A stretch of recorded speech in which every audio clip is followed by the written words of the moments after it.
नमस्कार दोस्तों, मैं प्रशांत सिंह आप सभी का हार्दिक स्वागत और अभिनंदन करता हूं।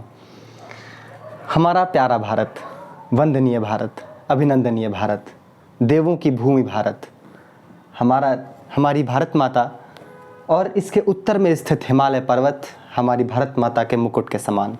मध्य में विंध्य पर्वत श्रृंखलाएँ भारत माता के वक्षस्थल हैं और दक्षिण में हिंद महासागर इसके चरण पखारता है।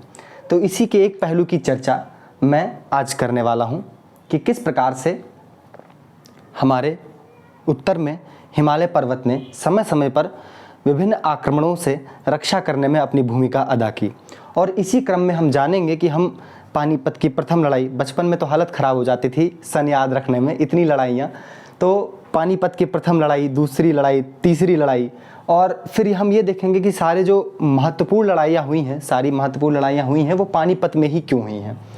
पानीपत का क्षेत्र देखें तो ये दिल्ली से हल्का सा ऊपर ये पानीपत का क्षेत्र है और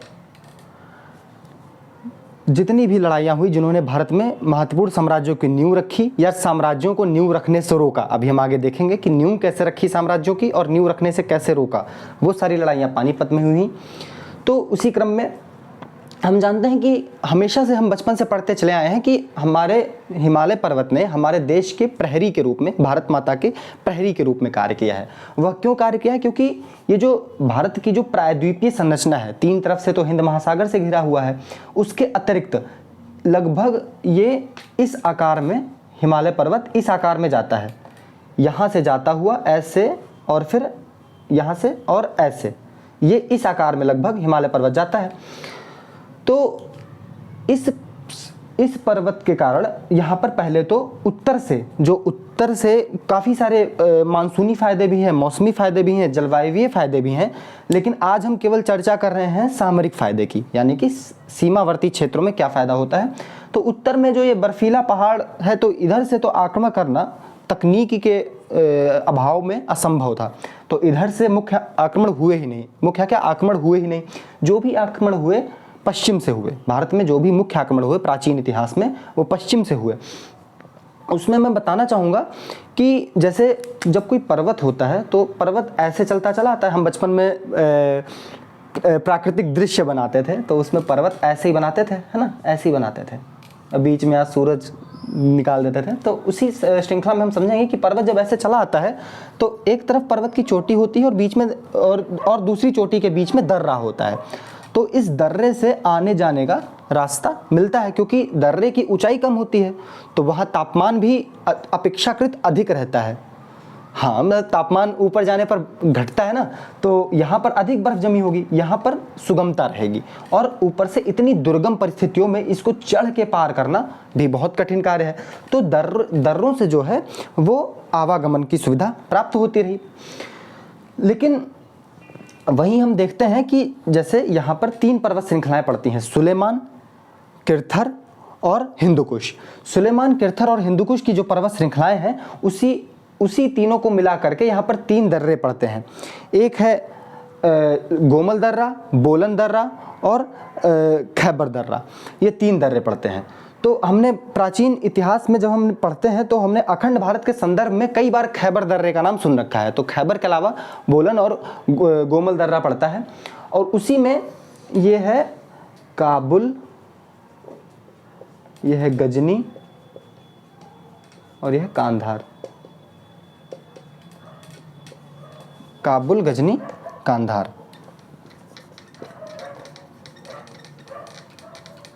तो ये काबुल है, ये गजनी है और ये कांधार है। तो इसको भारत की वैज्ञानिक सुरक्षा पंक्ति कहा जाता रहा। वैज्ञानिक सुरक्षा पंक्ति क्यों? वैज्ञानिक और कृत्रिम सुरक्षा पंक्ति में अंतर क्या है? वैज्ञानिक सुरक्षा पंक्ति हमेशा प्राकृतिक होती है। प्राकृतिक कैसे? जैसे कि मैंने बताया कि यहाँ बीच में इतने दुर्गम रास्ते हैं, केवल रास्ता काबुल से होकर जाता है। बीच में इतने दुर्गम रास्ते हैं कि रास्ता यहाँ पे केवल गजनी से होकर जाता है, और बीच में इतने दुर्गम रास्ते हैं कि रास्ता केवल गांधार से होकर जाता है। तो इसे वैज्ञानिक सुरक्षा पंक्ति कहते हैं कि यदि कोई भी साम्राज्य या कोई भी राज्य, कोई भी नेतृत्वकर्ता यदि इन तीन बिंदुओं पर अपना नियंत्रण कर ले, अपनी सेना स्थापित कर दे, वहाँ पर अपने संसाधन स्थापित कर दे, अपने लोगों को बसा दे, तो वहाँ से फिर आक्रमण करना असंभव हो जाता है। तो यदि भारत में किसी ने बड़े साम्राज्य की स्थापना की, यदि भारत में किसी ने बड़े साम्राज्य पर स्थापना की, तो उसके लिए आवश्यक रहा कि इस वैज्ञानिक सुरक्षा पंक्ति पर उनका नियंत्रण हो, ताकि उत्तर पश्चिम से होने वाले आक्रमणों से हमेशा सुरक्षा होती रहे। भारत में केवल 3 साम्राज्य ऐसे रहे प्राचीन इतिहास से लेकर के अभी तक, जिन्होंने इस सुरक्षा पंक्ति पर अपना कब्जा जमाए रखा। एक तो थे मौर्य, सबसे पहले मौर्य थे, उसके बाद कुषाण और उसके बाद मुगल।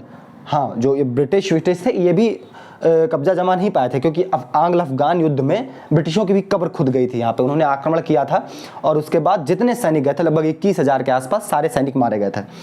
तो 3 जो राज्य थे बड़े, मौर्य, कुषाण और मुगल, उन्होंने इस पर नियंत्रण किया था। इसी वजह से वो इतने बड़े साम्राज्य का निर्माण करने में सक्षम रहे थे।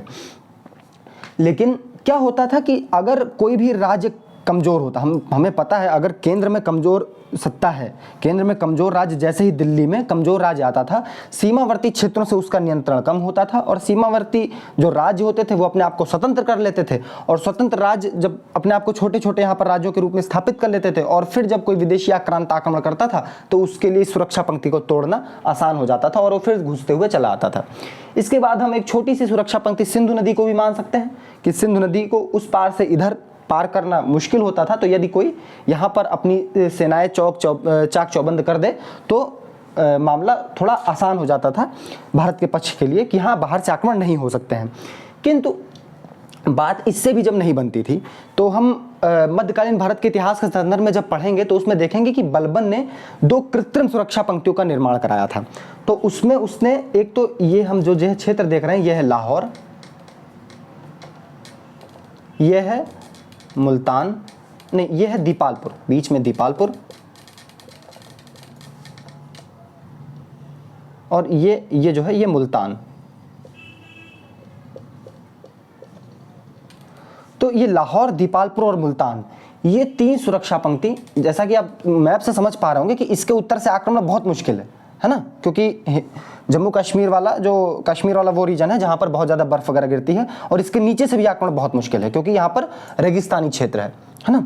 तो एक किदवंती भी चलती है कि महमूद गजनवी यहीं पर भटक गया था। खैर वो किदवंती कितनी सच है कितनी झूठ, लेकिन इसके नीचे से भी आक्रमण बहुत मुश्किल, इसके ऊपर से भी आक्रमण बहुत मुश्किल। तो मुख्य जो कारण था कि हम यहाँ पर अगर सुरक्षा स्थापित कर लें तो हम बाह्य आक्रमण को रोक सकते हैं। तो बलबन ने इस क्षेत्र पर ध्यान दिया और इस एक कृत्रिम सुरक्षा पंक्ति को विकसित किया ताकि आक्रमणों से बचा जा सके। उसके अलावा उसने एक और कृत्रिम सुरक्षा पंक्ति विकसित की, इसमें यह है सुनाम, सबसे पहले सुनाम, फिर समाना और ये बठिंडा।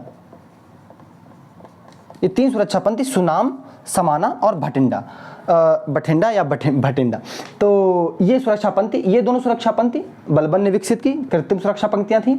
और ये सुरक्षा पंक्ति जो है ये प्राकृतिक सुरक्षा पंक्ति, और जो बड़े साम्राज्य होते थे वही इस पर नियंत्रण रख पाते थे, या फिर यूं कहें जो इस पर नियंत्रण रख पाते थे वही बड़े साम्राज्य बन पाते थे। तो ये रहा। अब हम देख रहे हैं कि जो टाइटल हमारा है कि सारे मुख्य आक्रमण पानीपत में क्यों, तो क्या मतलब, फिर हम पानीपत को यहाँ पे कहाँ देख पा रहे हैं। तो अभी मैं समझाता हूँ कि अगर कोई सेना, बाहरी सेना, क्योंकि हमारे देश में जो बड़े साम्राज्य हैं उनकी राजधानी तो दिल्ली ही रही, तो अगर कोई बड़ी सेना पहले तो कांधार, गजनी, काबुल के जो मार्ग है, जो ये सुरक्षा पंक्ति है, इसको तोड़ देती थी, उसके बाद सेना जो है, कोई भी सेना होती थी वो इसको सिंधु नदी पर रोकने का प्रयास करती थी। अगर उस सिंधु नदी पर भी परास्त हो जाती तो वो उसको लाहौर, मुल्तान, दीपालपुर पर भी रोकने का प्रयास करती। अगर यहाँ परास्त हो जाती तो फिर वो सुनाम, समान, भटिंडा, खैर ये बहुत ही अल्पकालिक सुरक्षा पंक्ति रही, रोकने का प्रयास करती। और इसके बाद हम देखते हैं कि सकरे रास्ते आते जाते हैं, पथरीले सकरे रास्ते। लेकिन जब हम यहाँ से दिल्ली की ओर बढ़ेंगे तो पानीपत में खुला मैदान मिलता है। तो पानीपत में खुला मैदान मिलता है और वहाँ पर जो है वो जो दिल्ली की जो शक्ति होती थी वो यहाँ पर अपने साम्राज्य को बचाने का अंतिम प्रयास करती कि अगर यहाँ पे हम बचा लेंगे तो बचा लेंगे, वरना हार तय है। तो और फिर हम इसमें देखते हैं कि यहाँ पर एक और ध्यान देने वाली बात है कि तराइन के युद्ध के बारे में सुना होगा कि तराइन का प्रथम युद्ध और द्वितीय युद्ध। तो तराइन का जो क्षेत्र था उसको तवर हिंद का क्षेत्र, यानी उसको बठिंडा का क्षेत्र, बठिंडा का जो क्षेत्र है उसी को तराइन या तवर हिंद का क्षेत्र बोला जाता था। तो वहाँ पर भी 2 मुख्य लड़ाइयाँ हुई जहाँ से भारत में तुर्की वंश यानी कि मोहम्मद गौरी और आगे फिर इल्बारी वंश यानी कि कुतुबुद्दीन ऐबक उसी का गुलाम वंश की स्थापना हो सकी। तो ये हमने समझा कि पानीपत में ही आखिर इतनी सारी लड़ाइयाँ कैसे हुई, और अगर पानीपत में नहीं हुई तो तराइन में क्यों हुई, और नहीं हुई तो आसपास ही कहीं क्यों हुई। सबसे मुख्य बात तो यही है। तो ये रीज़न है। अब हम अगर देखना चाहें तो हम ये समझ सकते हैं कि जो पानीपत का प्रथम युद्ध था वो बाबर बाहर से आया और इब्राहिम लोदी, जो कि लोदी वंश का उस समय शासक था, उसने बाबर और इब्राहिम लोदी के बीच युद्ध हुआ और बाबर ने एक बड़े मुगल साम्राज्य की स्थापना की।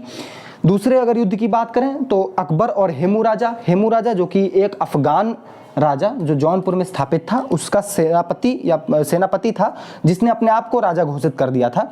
तो हेमू राजा दिल्ली में स्थापित हो गया था। ये भी देखने वाली बात है कि अकबर जो है वो, उसको सत्ता तो मिली हुमायूं से, लेकिन उसको शेर शाह सूरी के वंशजों को हम जब मध्यकालीन भारत के संदर्भ में पढ़ेंगे तो और विस्तार से पढ़ेंगे कि जब अकबर को हुमायूं से सत्ता मिली तो हुमायूं ने जब शेर शाह के वंशजों को पराजित किया था, उसके बाद वो केवल 1 वर्ष जिंदा रहा, है ना। शेरे मंडल पुस्तकालय से गिरकर की सीढ़ियों से गिरकर उसकी मृत्यु हो गई।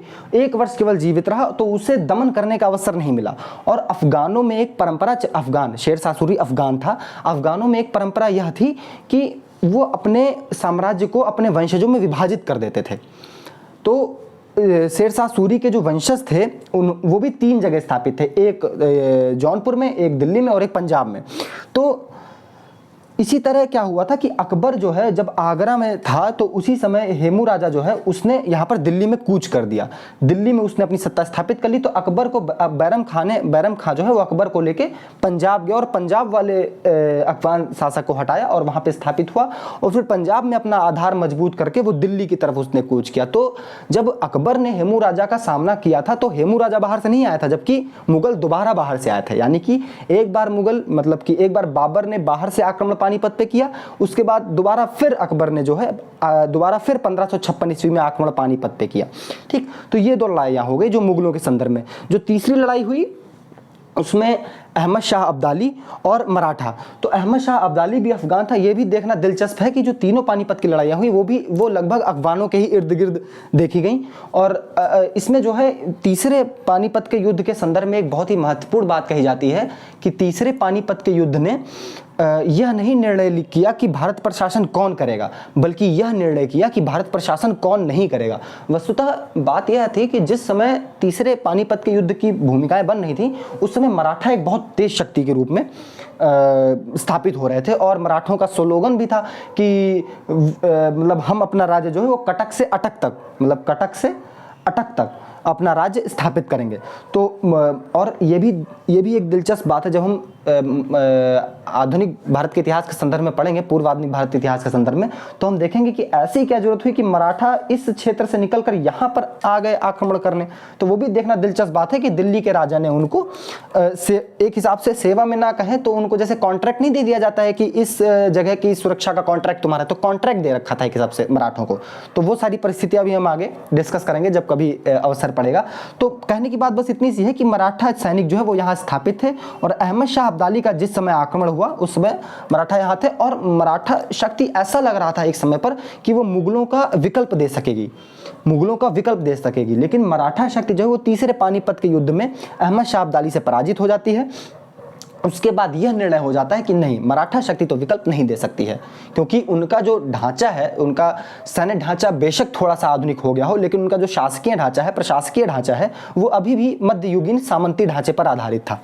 तो इसके बाद से जब पानीपत के तृतीय युद्ध के बाद से अहमद शाह अब्दाली भी वापस लौट गया, मराठे भी वापस लौट गए, और यहाँ पर अवसर मिला सिखों को और अंग्रेजों को पनपने का। उसी के बाद से बक्सर के युद्ध के बाद अंग्रेजों ने अपनी सत्ता बढ़ानी चालू कर दी, इलाहाबाद की संधि और ये सारी चीज़ें, और सिखों ने अपना एक साम्राज्य स्थापित किया, जो आगे 19वीं सदी में रणजीत सिंह ने एक बेहतरीन 19वीं सदी की शुरुआत में बेहतरीन सैनिक साम्राज्य की नींव रखी।